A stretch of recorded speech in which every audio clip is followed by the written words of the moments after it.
I just work so much these days that, and sometimes you sit back and you wonder what you're doing it for. Because I've never been the one to look for fame or adulation amongst people.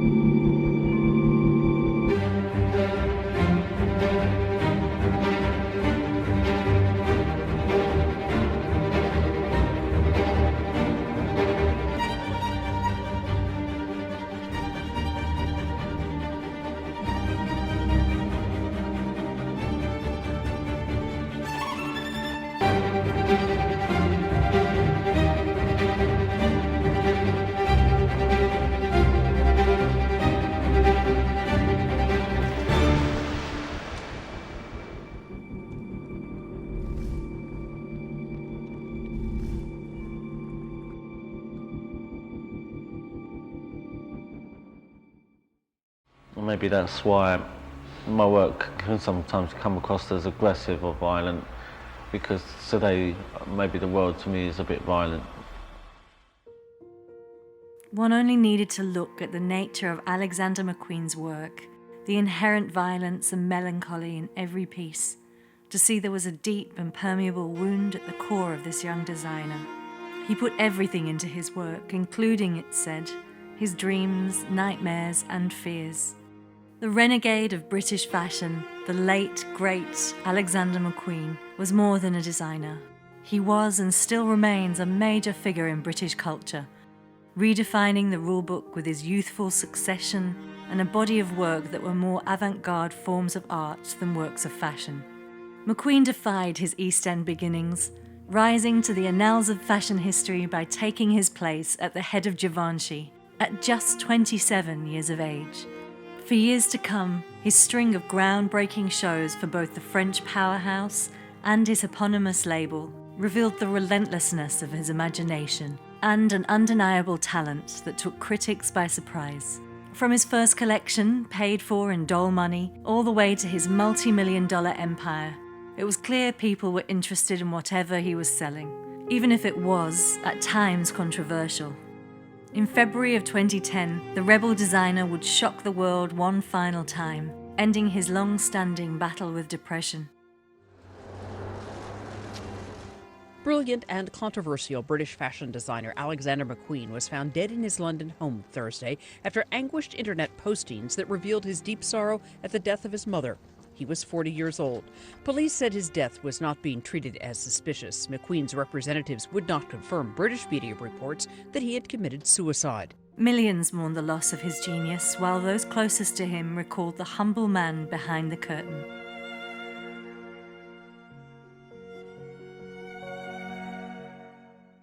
Lee Alexander Mcqueen was born on the 17th of March 1969 into the working-class suburb of Lewisham in London. The youngest of 6 children, Mcqueen tapped into his creative side at an early age. With the encouragement of his mother, he began designing dresses for his 3 sisters. When Lee was 17, he said, "I'll make you a couple of skirts."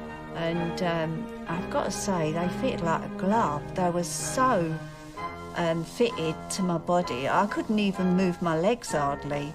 But I used to get compliments on this skirt. Despite his flourishing creative interior, there was a darkness that Lee would endure throughout his life.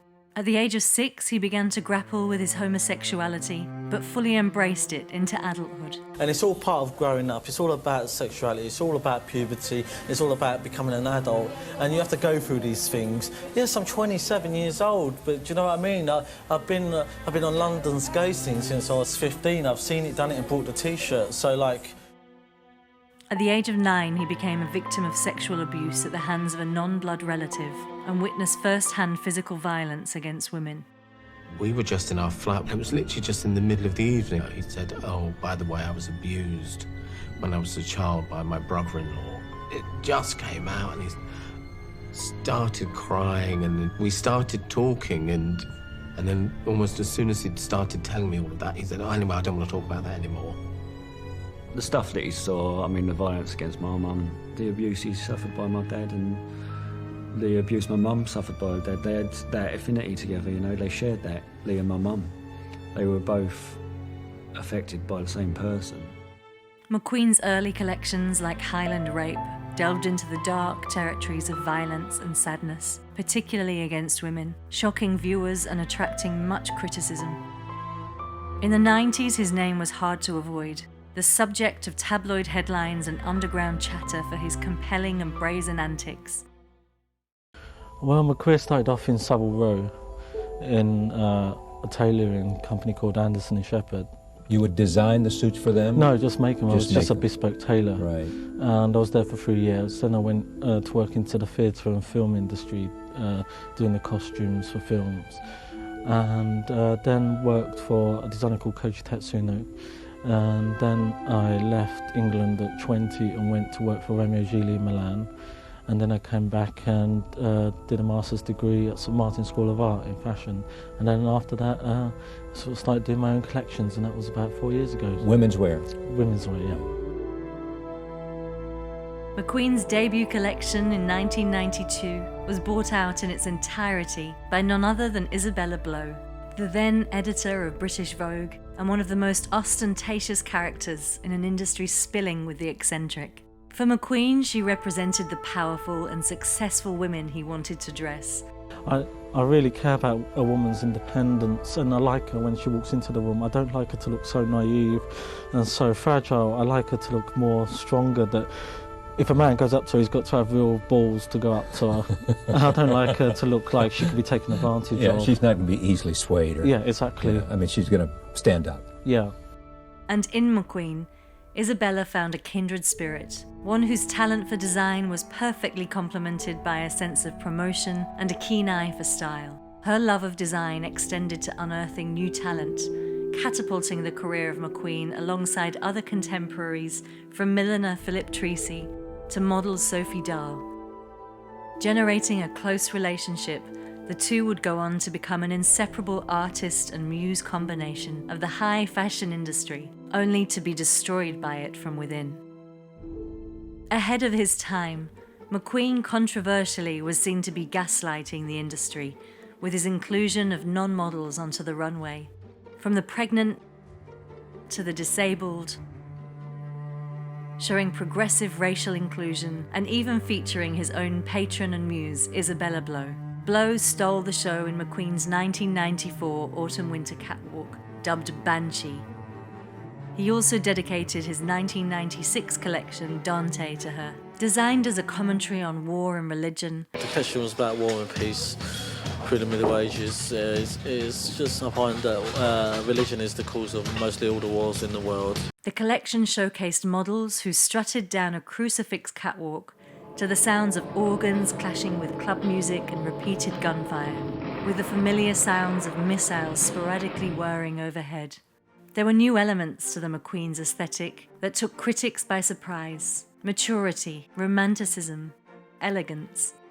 By 1997, he'd even designed tour costumes for the great David Bowie, immortalized in music history on the cover of Bowie's 20th studio album, Earthling. At the age of 27, and only 8 collections to his name, to the surprise of almost everyone, Alexander Mcqueen would become the head steward for Givenchy. Were they surprised that you were chosen, even though you...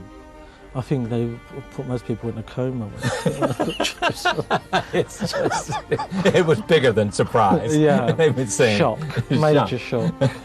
Criticised for seemingly being dangerously underqualified to take on such a legacy, Mcqueen referred to the founder of the label as irrelevant. I mean, I was 26 when I went to Paris, and I'd only been out of college like 2 years, and I know I was the head of French couture house, and it was like thrown to the lions. Despite his rocky start, he still managed to create some of the most memorable runway moments in fashion history. Number 13 was one of Mcqueen's most revered forms of art. Model Shalom Harlow was the centerpiece, adorned in a pristine white dress in the middle of a circular platform. The platform began to spin, and 2 autonomous robot arms whirred to life beside her, casting both dress and model with dual streams of black and yellow paint, completely indiscriminate in their patterning. It was a conscious provocation of the nature and impact of technology in modern life. Mcqueen always sought to push the boundaries conceptually, to shake things up and open people to new ways of thinking. At the end of the year 2000, the Gucci Group, under the direction of Tom Ford, purchased a majority share in Mcqueen's own label, leaving him in charge as creative director, free and cashed up to redress the personal vision for the Mcqueen label. Voss was Mcqueen's crowning achievement in 2001. The audience was seated around an enormous reflective plastic box in the center of the room. Models staggered through the space, swathed in razor clamshells, flourishing red gowns built of ostrich feathers and costumes draped with taxidermy birds. One by one, the models threw themselves up against the walls and imitating the blood-curdling screams of the insane. New York Times writer Kathy Horan described Mcqueen as a great designer who is not only making beautiful clothes, but also responding like an artist to the horror and insanity in contemporary culture.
In October 2009, Mcqueen presented his final and most impactful runway to date, entitled Plato's Atlantis.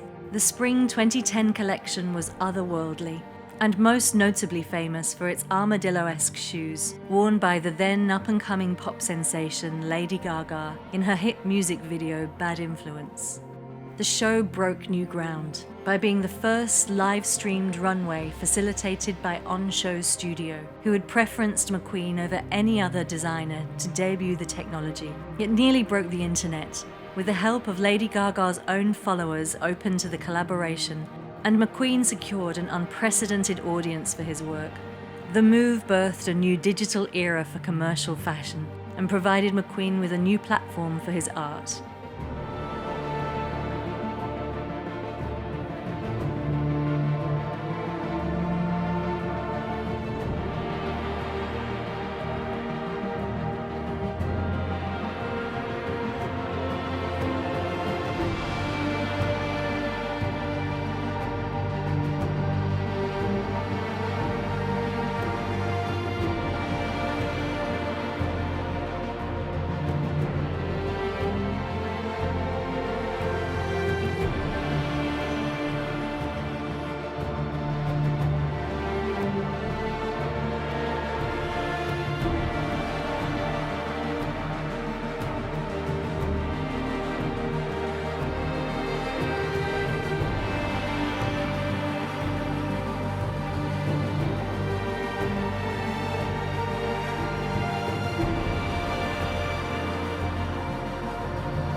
With success impressed upon him at an early age, Mcqueen was repeatedly torn open with every criticism sustained, and every looming deadline in which he was forced again and again to justify his undeniable talent. But with each new collection, he placed himself under greater pressure to outdo his last. When did it become bad? Well, it became bad when the pressure became too much for him, and he obviously started dealing with it in ways he shouldn't have, unfortunately. And with it came an aggressiveness, a kind of anger, a sort of paranoia. As his constitution declined and he was diagnosed with HIV, he increasingly turned to cocaine for support. And the more money he had, he seemed to be more unhappy. Because with the money came drugs, and that was a sad thing. Okay. It made me look at things in a really clear light and an honest light when I was going through wars, to tell yourself, this is too much work. There's something I had to give. That is a bad dose to take. No, I can't change myself anymore. The thought of death had begun to consume him on a grander scale in his later years. Mcqueen was seeing a therapist to be treated for severe anxiety and depression, and constantly complained of exhaustion. But the gathering melancholy of Mcqueen was almost trivial compared to the mental state of estranged muse Isabella Blow, who would go on to attempt suicide on no less than 3 occasions, passing away in 2007. Izzy died proud. She died having achieved beyond her wildest dreams.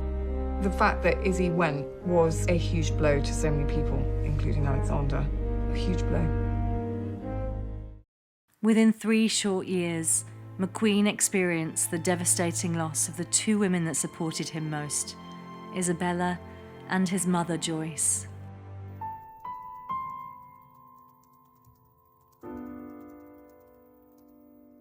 After my grandmother Joyce had passed away, he was in a really bad shape. Lee was distraught. We were sitting in the living room at my dad's, and he didn't look himself at all, Lee.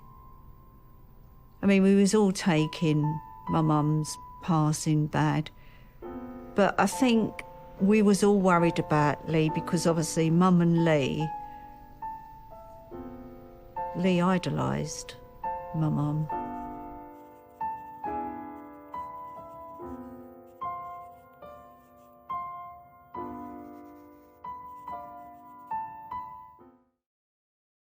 The story of this renegade fashion designer is one built upon powerful moments made of courage, conviction, and an extraordinary vision.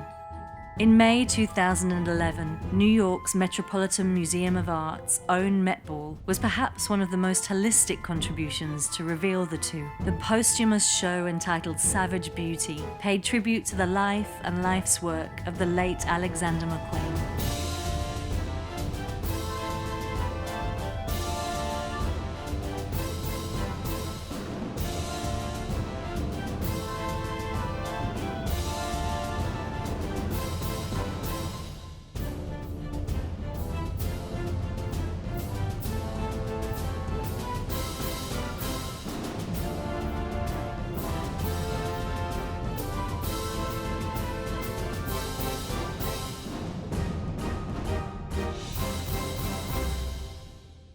Mcqueen's own nephew, whom was working on one of Lee's final projects for a memorial, has unveiled recently a mural that coincides with a new documentary on the life of Alexander Mcqueen. A skull motif, one of Mcqueen's most popular talismans, was painted in London's Ebor Street in Shoreditch.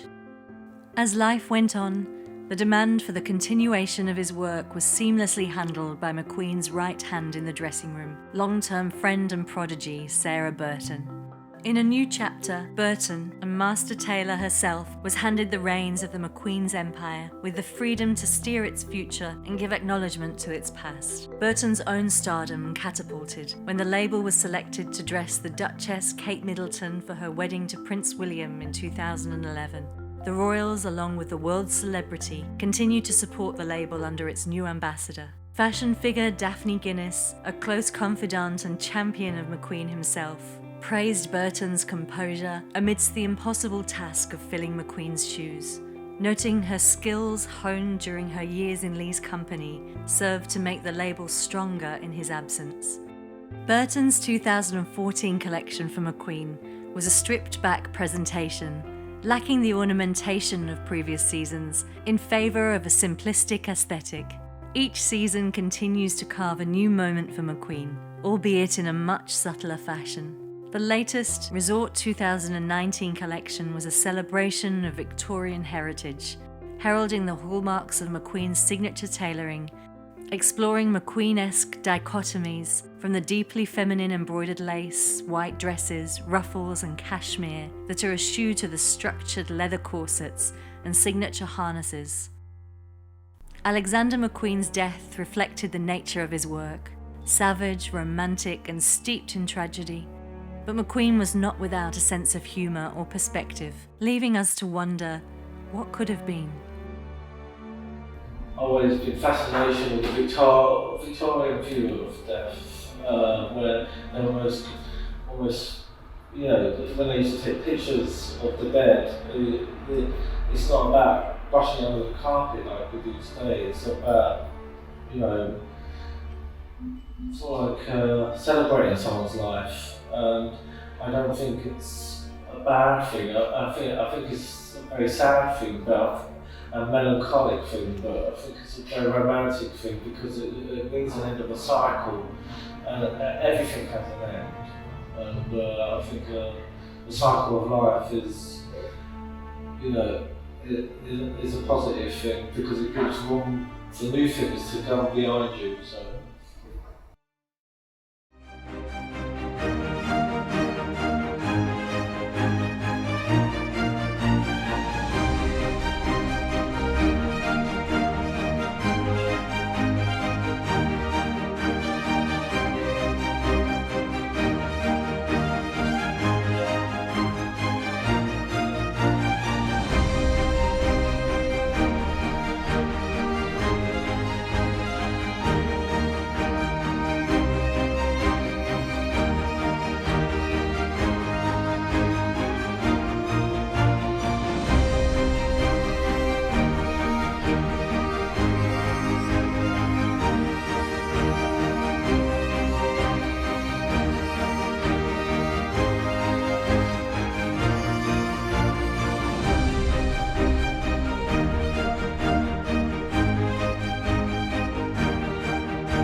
Mcqueen's death coincided with the first day of New York Fashion Week's fall collections and his own preparations to show in Paris. Perhaps his death was not untimely given Mcqueen's tumultuous run-ins with the industry, lost in all its inanity. On the eve of his beloved mother's funeral, Mcqueen, just 40 years young, gave in to a debilitating orgy of cocaine and sleeping pills, only to be found by morning, strung from the neck in his bedroom closet by his favourite belt. In his final moments, Lee scrawled a note in his beloved drawing book. "Take care of my dogs. Sorry. I love you. Lee."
If this amazing Alexander Mcqueen Renegades of Fashion story has moved or inspired you, you can now get the companion hardcover, softcover, or ebook directly from Fashion Industry Broadcasts with just one click via Amazon Books, delivered to your door anywhere in the world in just days.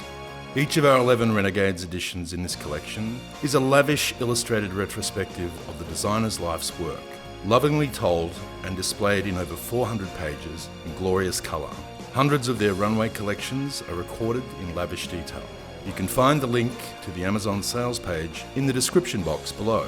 This essential Alexander Mcqueen Renegade Story coffee table book can be in the pride of place on your coffee table within the week.